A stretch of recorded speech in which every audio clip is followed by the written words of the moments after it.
तुम अपनी बात मनवाने के लिए आवाज ऊंची करने लगो तो एक बात समझ लेना, तुम जीत नहीं रहे, तुम हार की तैयारी कर रहे हो। क्योंकि दुनिया में राज आवाज करने वाले नहीं करते, राज सोच रखने वाले करते हैं। आज के समय में लड़ना सबसे आसान काम है, लेकिन बिना लड़े, बिना डराए, बिना अपमान किए अपनी बात मनवा लेना, यही असली कला है। और यही कला चाणक्य ने सिखाई थी। चाणक्य कहते थे, जो व्यक्ति अपनी जीभ पर नियंत्रण नहीं रख सकता वह किसी पर भी नियंत्रण नहीं रख सकता। लोग समझते हैं कि चालाकी मतलब झूठ बोलना, धोखा देना या सामने वाले को मूर्ख बनाना, लेकिन असली चतुराई झूठ में नहीं होती। असली चतुराई होती है सच को सही समय पर सही तरीके से कहना। क्योंकि अगर तुम हर सच सीधे मुंह पर बोल दो तो तुम ईमानदार हो सकते हो, लेकिन बुद्धिमान नहीं। और अगर तुम हर सच छुपा लो तो तुम सुरक्षित हो सकते हो, लेकिन स्थायी नहीं। चाणक्य की नीति इन दोनों के बीच का रास्ता सिखाती है। पहला नियम, बात कहने से पहले सामने वाले की स्थिति समझो। यह नियम सिर्फ बोलने की कला नहीं सिखाता, यह मनुष्य को मनुष्य पढ़ना सिखाता है। क्योंकि शब्द वही होते हैं, लेकिन वे किसके सामने कहे जा रहे हैं यही तय करता है कि वे मरहम बनेंगे या घाव। जो व्यक्ति यह समझे बिना बोलता है कि सामने वाला डर में है, घमंड में है या असुरक्षा में है, वह सही बात भी गलत बना देता है। कई बार सच गलत नहीं होता, गलत होता है उसे कहने का तरीका। कई बार संदेश सही होता है, लेकिन जिस मन में वह जाता है वह मन उसे सहने के लिए तैयार नहीं होता। चाणक्य जानते थे, हर व्यक्ति एक जैसी स्थिति में नहीं होता। कोई डर में जी रहा होता है, कोई अपने घमंड के खोल में बंद होता है और कोई अपनी ही कमजोरी से भाग रहा होता है। इसलिए वे कहते थे, डरे हुए व्यक्ति को सच मत दिखाओ, पहले उसे सुरक्षा दो। क्योंकि डर में बैठा हुआ मनुष्य सच नहीं देखता, वह केवल खतरा देखता है। अगर आप डरे हुए व्यक्ति के सामने सीधे सच रख देंगे तो वह उसे समाधान नहीं मानेगा, वह उसे आक्रमण मानेगा। डर से भरा हुआ मन पहले शांति चाहता है, फिर सच्चाई। जब तक उसके भीतर सुरक्षा का भाव नहीं आता, तब तक आपका सच उसे केवल और डरा देगा। इसी तरह घमंडी व्यक्ति को सीधे मत काटो, पहले उसके अहंकार को थोड़ा संतुष्ट करो। क्योंकि घमंड में डूबा हुआ मनुष्य सच नहीं सुनता, वह केवल अपनी श्रेष्ठता सुनना चाहता है। अगर आप उसके अहंकार पर सीधा वार कर देंगे तो वह आपकी बात नहीं सुनेगा, वह आपसे लड़ने लगेगा। लेकिन अगर आप पहले उसके घमंड को थोड़ा सा सम्मान दे दो तो उसका मन धीरे धीरे खुलने लगता है। तभी आपकी बात उसके भीतर प्रवेश कर पाती है।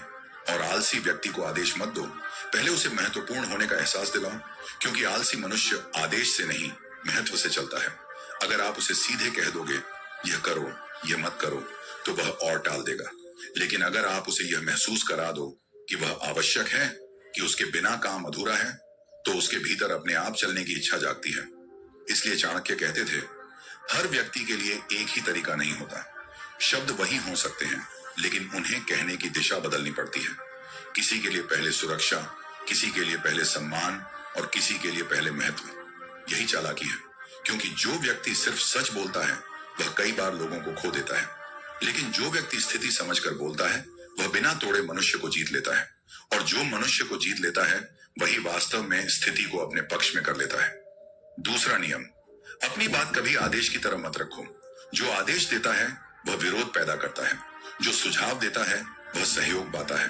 अगर तुम कहो ऐसा ही होगा तो सामने वाला या तो झुकेगा या टकराएगा। लेकिन अगर तुम कहो अगर ऐसा करें तो शायद बेहतर हो, तो वही बात उसका अपना विचार बन जाती है। चाणक्य कहते थे, बुद्धिमान व्यक्ति अपनी बात दूसरे के मुंह से कहलवाता है। तीसरा नियम, हर बहस को अंतिम युद्ध मत बनाओ। यह वाक्य सिर्फ बहस की सलाह नहीं है, यह जीवन की सबसे व्यावहारिक नीति है। बहुत से लोग वाद विवाद हार जाते हैं और बहुत से लोग चुप रहकर स्थिति जीत लेते हैं। मनुष्य अक्सर यह मान लेता है, अगर उसने बहस जीत ली तो उसने परिस्थिति भी जीत ली। लेकिन चाणक्य जानते थे, हर जीती हुई बहस जीता हुआ जीवन नहीं होती। कई बार आप तर्क से जीत जाते हैं लेकिन संबंध हार जाते हैं। कई बार आप सही साबित हो जाते हैं लेकिन परिस्थिति आपके विरुद्ध हो जाती है। इसलिए चाणक्य कहते थे, हर बहस लड़ने योग्य नहीं होती। अगर सामने वाला भावनाओं में है तो उस समय तर्क देना मूर्खता है। क्योंकि भावनाओं में डूबा हुआ व्यक्ति तर्क नहीं सुनता, वह केवल अपने भीतर के तूफान को बाहर निकालना चाहता है। उस क्षण आपका हर तर्क उसे हमला लगता है, आपकी हर सही बात उसे अपमान लगती है और बहस समाधान की ओर नहीं, संघर्ष की ओर बढ़ जाती है। जब सामने वाला क्रोधित हो तो चाणक्य कहते थे, सबसे बड़ी चाल है मौन। मौन का अर्थ कायरता नहीं है, मौन का अर्थ है समय को अपने पक्ष में आने देना, क्योंकि क्रोध अपने आप थक जाता है। कोई भी मनुष्य हमेशा क्रोधित नहीं रह सकता। क्रोध आग की तरह होता है, अगर उसे ईंधन न मिले तो वह अपने आप बुझ जाता है। लेकिन अगर आप क्रोध के सामने तर्क रख देते हैं तो आप आग में घी डाल देते हैं। आपकी एक बात दूसरी बात को जन्म देती है, दूसरी बात तीसरी को, और बहस युद्ध बन जाती है। चाणक्य जानते थे, जो व्यक्ति क्रोधित मन से विवाद करता है वह सत्य के लिए नहीं, अपने अहंकार के लिए लड़ता है, और अहंकार की लड़ाई कभी किसी को विजेता नहीं बनाती। इसलिए कई बार सबसे बुद्धिमानी भरा है कुछ न कहना, चुप रह जाना, स्थिति को शांत होने देना, क्योंकि जब भावनाएं शांत होती हैं तभी तर्क सुने जाते हैं। जब क्रोध थमता है तभी समझ जाती है। बहुत से लोग बोलकर हार जाते हैं और बहुत से लोग मौन रहकर स्थिति जीत लेते हैं। इसलिए तीसरा नियम यही है, हर बहस को अंतिम युद्ध मत बनाओ, क्योंकि जो व्यक्ति हर बार लड़ता है वह थक जाता है, और जो व्यक्ति सही समय पर चुप रहना जानता है वह बिना लड़े सबसे बड़ी जीत हासिल कर लेता है। चौथा नियम, अपनी ताकत कभी दिखाओ मत, महसूस करवाओ। जो बार बार कहता है मैं यह कर सकता हूं वह बहादुर होता है, और जो बिना बोले परिस्थिति बदल देता है वह खतरनाक होता है। चाणक्य कहते थे, सिंह अपनी शक्ति घोषित नहीं करता, उसकी चाल ही काफी होती है। शब्द मत बढ़ाओ, परिणाम बढ़ाओ, क्योंकि लोग शब्द नहीं परिणाम याद रखते हैं। पांचवा नियम, हर बात अभी कहना जरूरी नहीं। यह वाक्य साधारण सा लगता है, लेकिन इसके भीतर चाणक्य की सबसे सूक्ष्म और सबसे खतरनाक नीति छिपी है। कई खतरे सिर्फ इसलिए पैदा होते हैं क्योंकि लोग हर बात तुरंत कह देते हैं। मनुष्य अक्सर सोचता है जो सच है उसे कह देने में क्या बुराई है, लेकिन चाणक्य जानते थे सच का मूल्य उसकी सच्चाई से नहीं, उसके समय से तय होता है। चाणक्य की नीति कहती है, सही बात अगर गलत समय पर कही जाए तो वह भी गलत बन जाती है, क्योंकि हर सत्य हर क्षण के लिए नहीं होता। कुछ सत्य बीज की तरह होते हैं, अगर समय से पहले जमीन में डाल दिए जाए तो वे अंकुरित नहीं होते, वे सड़ जाते हैं। मनुष्य की सबसे बड़ी भूल यही होती है, वह जो जानता है उसे तुरंत बोल देना चाहता है। वह यह नहीं देखता कि सामने वाला उसे सुनने की स्थिति में है या नहीं। वह यह नहीं समझता कि यह समय सच सुनने का है या सच सहने का। कई रिश्ते सिर्फ इसलिए टूट जाते हैं क्योंकि सच सही था लेकिन समय गलत था। कई युद्ध सिर्फ इसलिए शुरू हो जाते हैं क्योंकि बात सही थी लेकिन क्षण गलत था। चाणक्य जानते थे, बुद्धिमान वह नहीं जो सब कुछ जानता है, बुद्धिमान वह है जो यह जानता है कि क्या कहना है, कब कहना है और किससे कहना है। जो व्यक्ति हर विचार, हर भावना, हर योजना, हर सत्य तुरंत बोल देता है, वह अनजाने में अपने शत्रुओं को अपने भीतर तक पहुंचा देता है, क्योंकि शब्द बाहर जाते हैं लेकिन परिणाम वापस नहीं आते। कई बार एक जल्दबाजी में कही गई बात सालों की मेहनत एक क्षण में नष्ट कर देती है। एक वाक्य जो आज बोल दिया गया कल आपके ही विरुद्ध हथियार बन सकता है। इसलिए चाणक्य कहते थे, मौन भी एक नीति है। जो मनुष्य हर समय हर बात नहीं बोलता वह कमजोर नहीं होता, वह सुरक्षित होता है। वह जानता है कि कुछ बातें आज नहीं कल कहनी है, कुछ बातें भीड़ में नहीं एकांत में कहनी है, और कुछ बातें कभी नहीं कहनी है, क्योंकि जो रहस्य आपके भीतर सुरक्षित है वह आपकी शक्ति है, और जो रहस्य आपकी जबान पर आ गया वह आपकी कमजोरी बन जाता है। इसलिए पांचवा नियम यही है, हर बात अभी कहना जरूरी नहीं, क्योंकि जो व्यक्ति अपने शब्दों को रोक सकता है वह अपने भविष्य को भी नियंत्रित कर सकता है, और जो समय से पहले बोल देता है वह अक्सर समय से पहले पछताता है। छठा नियम, सामने वाले को हमेशा पीछे हटने का रास्ता दो। यह वाक्य सुनने में बहुत सरल लगता है, लेकिन इसके भीतर राजनीति, मनोविज्ञान और मानव स्वभाव की सबसे गहरी समझ छिपी हुई है।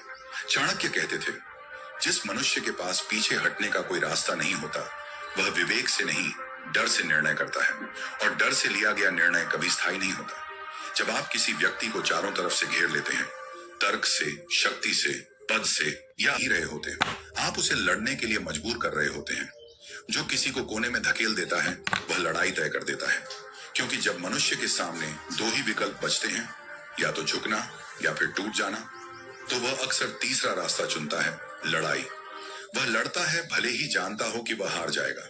क्यों? क्योंकि अपमान के साथ जीने से उसे सम्मान के साथ हारना ज्यादा अच्छा लगता है।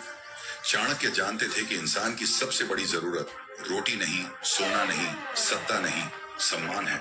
इसलिए वे कहते थे, जो सम्मान के साथ पीछे हटने का विकल्प देता है वह बिना लड़े जीत जाता है। जब आप किसी को यह महसूस करा देते हैं कि वह हार नहीं रहा बल्कि समझदारी से पीछे हट रहा है, तो उसका अहंकार आपका शत्रु नहीं बनता। वह आपके विरुद्ध षड्यंत्र नहीं रचता, वह बदले की आग में नहीं जलता। वह मन ही मन कहता है, मुझे हराया नहीं गया, मुझे समझाया गया है। यही बिना युद्ध की जीत है। चाणक्य कहते थे, जिसे डराकर मनवाया जाए वह मौका मिलते ही बदल जाता है। डर से झुका हुआ व्यक्ति भीतर से आपका विरोधी ही रहता है। वह आज आपके सामने सिर झुकाता है, लेकिन कल आपकी पीठ पीछे आपके पतन की प्रार्थना करता है। डर से बनी वफादारी रेत पर बनी दीवार जैसी होती है, पहली ही लहर में ढह जाती है। लेकिन जिसे सम्मान देकर मनवाया जाए वह निष्ठावान बन जाता है। सम्मान से जीता गया व्यक्ति आपका सेवक नहीं, आपका साथी बनता है। वह आपके साथ डर से नहीं, आस्था से खड़ा होता है। वह इसलिए नहीं रुकता कि आप शक्तिशाली हैं, वह इसलिए रुकता है कि आपने उसे अपमानित नहीं किया। इसलिए चाणक्य की नीति में सबसे बड़ा शस्त्र तलवार नहीं, दंड नहीं, षड्यंत्र नहीं, बल्कि पीछे हटने का दिया गया सम्मानजनक रास्ता है। क्योंकि जिस युद्ध को आप सम्मान से टाल देते हैं वही सबसे बड़ी विजय होती है, और जिस व्यक्ति को आप बिना तोड़े जीत लेते हैं वही सबसे स्थायी सहयोगी बनता है। 7वां नियम, खुद को शांत रखना सबसे बड़ी चाल है। जो शांत रहता है वह साफ सोचता है, जो साफ सोचता है वह गलत शब्द नहीं चुनता, और जो गलत शब्द नहीं चुनता वह झगड़ा पैदा नहीं करता। चाणक्य की नीति में चालाकी का मतलब दूसरे को गिराना नहीं, खुद को ऊंचा रखना है। और अब सबसे गहरी बात, अगर तुम चाहते हो कि लोग तुम्हारी बात माने तो सबसे पहले अपनी उपस्थिति मजबूत करो। क्योंकि अंत में लोग यह नहीं मानते कि तुमने क्या कहा, लोग यह मानते हैं कि तुम कैसे मौजूद हो। जो हर बात पर प्रतिक्रिया नहीं देता, हर उकसावे पर नहीं कूदता, हर बहस में नहीं उतरता, लोग उसके बारे में सोचते हैं यह आदमी कुछ सोच कर ही चलता है, और यही सोच उसे खतरनाक बना देती है। चाणक्य कहते थे, जिसे अपनी कीमत पता होती है उसे अपनी बात चिल्लाकर कहने की जरूरत नहीं होती, क्योंकि शब्द नहीं, स्थिति बोलती है। और यही चाणक्य की असली चाल है।